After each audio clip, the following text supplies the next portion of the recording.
Hej, mit navn er Katrine. Jeg vil gerne bevise de trigonomiske funktioner i en retvinklet trekant. Som vi kan se på vores tegning, er der to trekanter. Der er den store, hvor vinkel A, vinkel B og vinkel C er gældende, og den lille, hvor vinkel A, vinkel D og vinkel E. Centrum for enhedscirklen, som vi har her ligger vinkel A.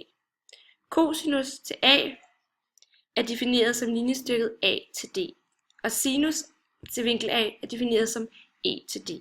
De to trekanter er ensvinklet, altså de har samme størrelsesforhold.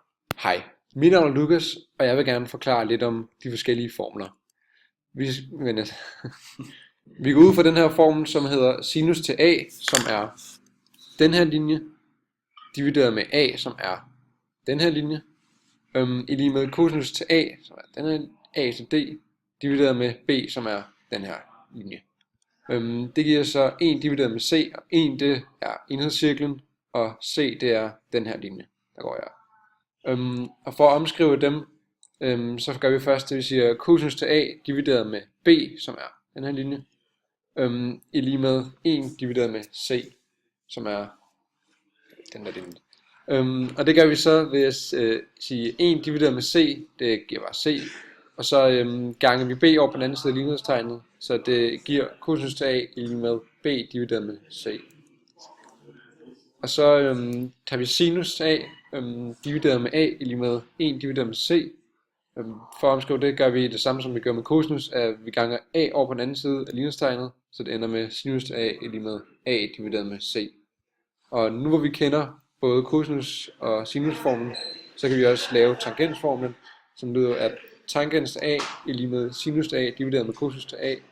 Og nu hvor vi ved de her formler, så kan vi også skrive dem om, så det hedder A divideret med C divideret med B divideret med C. Og som I kan se, så går C ligesom ud med hinanden, så vi bare ender med A divideret med.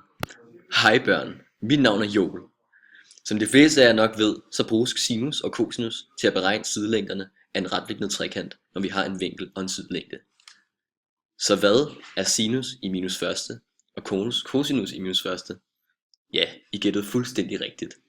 Det er når vi har to sidelængder af en retvinklet trekant og ingen vinkel. Vi bruger det til at beregne en vinkel ud fra de to sidelængder vi har.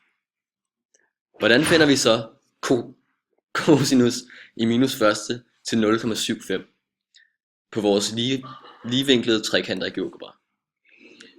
Vi placerer et punkt på x-aksen på 0,75, og så aflæser vi ved brug af enhedscirklen. Der kan vi så aflæse, at vinklen er 42,58.